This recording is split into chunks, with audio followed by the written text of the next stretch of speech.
সত্যিকার অর্থে বসন্ত আসবে বলি সুবহানাল্লাহ।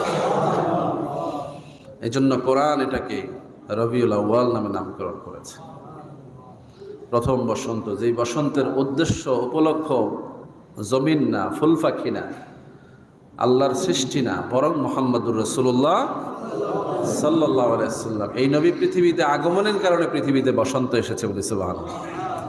এখন কেমন বসন্ত হইল এটা? বসন্ত আসে প্রকৃতিতে, জমিনে আসলেন একজন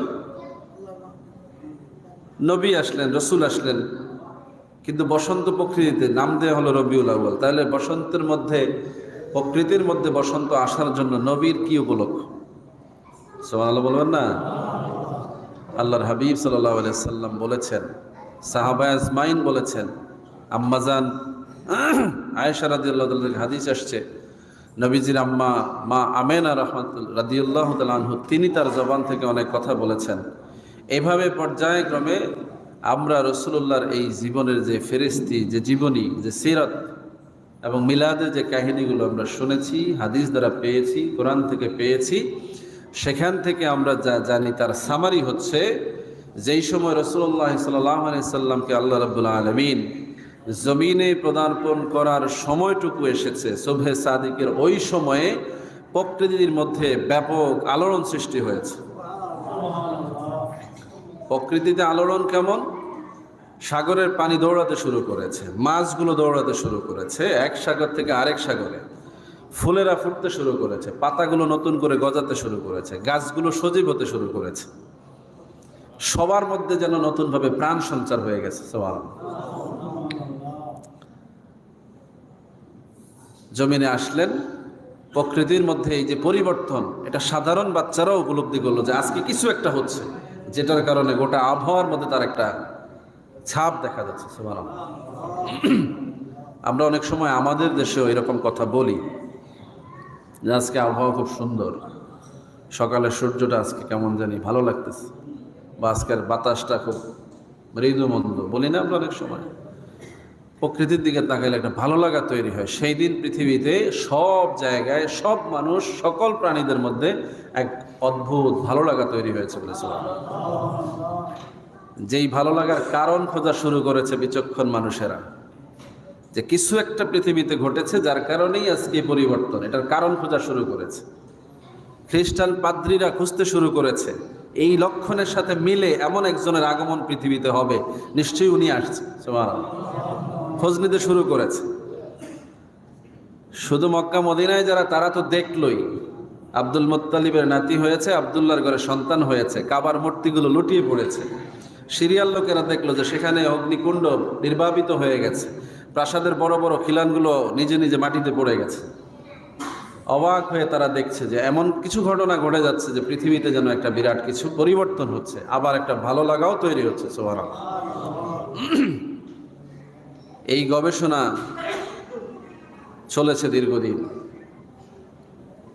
রাসূলুল্লাহ সাল্লাল্লাহু আলাইহি সাল্লাম জমিনের মধ্যে বেড়ে উঠেছেন, নিজের চরিত্র মাধুর্য প্রকাশ করেছেন। একটা সময় এসে ঘোষণা দিলেন, আনা নবিয়্যুন, আমি তোমাদের জন্য নবী হিসাবে আগমন করেছি বলি। সুবহানাল্লাহ। এটা রাসূলুল্লাহর ঘোষণা ছিল একটা সময়ে এসে, কিন্তু আল্লাহ রাব্বুল আলামিন তাকে পাঠিয়েছেন নবী হিসাবে। কি হিসাবে? তিনি তো জন্ম থেকেই নবী, এটা আল্লাহর নির্ধারিত। কি বলেন এটা? কে না? কেন? কোন জন্ম? পৃথিবীর জন্ম না। আগেই গত জুমায় আলোচনা করেছে, রূহেরও একটা জগৎ আছে, সেখানে জন্ম। পৃথিবীতে হচ্ছে আগমন, কবরে হচ্ছে প্রস্থান, হাসরে উত্থান, এগুলো জন্ম না। জন্ম শুরুতে ওই যে আল্লাহ বলছেন যে আমি একদল মানুষ বানাবো, যখন তিনি আদমের পৃষ্ঠ থেকে ডান হাত দিয়ে একদল যুররিয়াত বের করলেন, রুহু বের করলেন, বাম হাত দিয়ে আরেকদল রুহু বের করলেন, তাদেরকে রুহের জগতে ছেড়ে দিলেন। সুবহানাল্লাহ। সেই থেকে আমার আপনার জন্ম হয়ে গেছে। রাসূলুল্লাহ সাল্লাল্লাহু আলাইহি সাল্লামের জন্ম তারও আগে। সুবহানাল্লাহ। এই বিষয় ঘটনাগুলো আগেও বলেছি যে হযরত জিবরাইল আলাইহিস সালাতু ওয়াস সালাম রাসূলুল্লাহর সাথে সর্বোচ্চ বার দেখা করেছেন। সুবহানাল্লাহ। 23 বছরে প্রায় 24,000 বার এসেছেন বলে। সুবহানাল্লাহ। তো তিনি রাসূলুল্লাহর সাথে বন্ধুত্বের সম্পর্কের কারণে রাসূলের সাথে বয়স সংক্রান্ত আলোচনায় গিয়ে এটা ফুটে উঠেছে যে সবার আগে আল্লাহ রাব্বুল আলামিন আমার আপনার নবী মুহাম্মদুর রাসূলুল্লাহ সাল্লাল্লাহু আলাইহি ওয়াসাল্লামকে সৃষ্টি করেছেন। তাইলে রাসূলুল্লাহর জন্ম সৃষ্টি থেকেই তো জন্ম হয় নাকি? যখন যার মধ্যে প্রাণ সঞ্চারিত হয় সেটাই কি জীবন লাভ করে, এটা কি জন্ম বলে? তো সেই দৃষ্টিকোণ থেকে তার সৃষ্টি সবার আগে। আগমন হয়েছে পৃথিবীতে একটা সময় এসে, যিনি সকল নবীদের শেষে এসে পৃথিবীতে ইসলামের দাওয়াত দিয়েছেন, কোরআনের দাওয়াত দিয়েছেন, আল্লাহর চূড়ান্ত দ্বীনকে আমাদের কাছে পৌঁছায় দিয়েছেন বলে সুবহানাল্লাহ। যেটাকে আল্লাহ বলেছেন ইন্নাদ-দীনা ইনদাল্লাহিল ইসলাম, তোমাদের জন্য যে ধর্ম ইসলামটাকে আমি মনোনীত করেছি এটাই চূড়ান্ত ধর্ম। এটাই কি চূড়ান্ত ধর্ম। এই চূড়ান্ত ধর্মের আগমন, এই চূড়ান্ত নবী, আল্লাহ বলছেন যে তিনি হচ্ছেন খাতামুন নবী। আল্লাহ নিজে বলছেন মা কানা মুহাম্মাদুন আবা আহাদিম মির রিজালিকুম ওয়ালাকিন রাসূলুল্লাহি ওয়া খাতামান নবিয়্যিন, তোমাদের কাছে যিনি এসেছেন তিনি তোমাদের মতো সাধারণ কোনো পুরুষের পিতা নন। সুবহানাল্লাহ বলবেন না? রাসূলুল্লাহরও ছেলে ছিল কি না? ছেলে জন্মগ্রহণ করেছে, আবার ইন্তেকাল করেছে। তো সেই হিসাবে তিনি তো পুরুষের পিতাই বটে, কি বলে ঠিক না? কিন্তু আল্লাহ বলছেন না, তিনি কোনো পুরুষের পিতা নন। তাইলে কি আল্লাহ সন্তান জন্ম অস্বীকার করছেন? না, আল্লাহ আমাদেরকে বলছেন যে তোমরা যেরকম সন্তানের বাবা, আমার এই নবী সেই রকম সন্তানের বাবা না, ওয়ালাকিন রাসূল আল্লাহ, বরং তিনি আমি আল্লাহর রাসূল বলি। সুবহানাল্লাহ। কিছু মূর্খ এখন তো বুঝাইছে, কারণ উনি আমাদের মতোই মাটির মানুষ, সাধারণ মানুষ, বলে না, নাউজুবিল্লাহ। আল্লাহ বলছে কি, তোমাদের মতো যদি হইতো তাহলে সন্তান হওয়ার পরে তিনি তোমাদের মতোই পুরুষের পিতা হওয়ার কথা, কিন্তু আল্লাহ বলছেন যে না, তিনি তোমাদের মতো কোনো পুরুষের পিতা নন, বরং তিনি রাসূলুল্লাহ। সুবহানাল্লাহ। তাই শেষ না, বরং বলছেন ওয়া খাতামুন নবিয়্যিন, তিনি সকল নবীদের শেষ নবী বলি। সুবহানাল্লাহ। তাইলে মানুষের মধ্যে যে গুণাবলী আছে, রাসূলুল্লাহর মধ্যে যদি সেই গুণাবলী থাকেও তারপরও তিনি আমাদের মতো নন। এটা আল্লাহর কথা। কার কথা?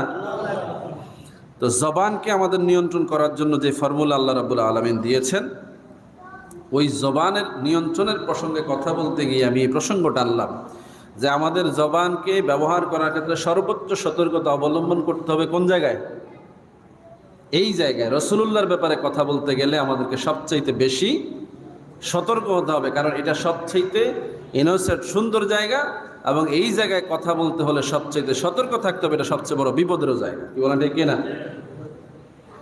কারণ রাসূলুল্লাহর ব্যাপারে আল্লাহ যা বলছেন সেটাই সত্য, আপনি আমি যা বলবো এগুলো সত্য না। সুতরাং এই ব্যাপারে আমাদেরকে জবান নিয়ন্ত্রণ করতে হবে কিনা? রাসূলুল্লাহ বলছেন যদি তোমরা জবানের নিরাপত্তা দিতে পারো, জবানের হেফাজত করতে পারো, যদি তোমাদের জবানকে তোমরা কন্ট্রোলে রাখতে পারো, এই সাথে আরো একটা ওয়াদা যদি তোমরা আমাকে দিতে পারো, তাইলে আমি তোমাদেরকে জান্নাতের ওয়াদা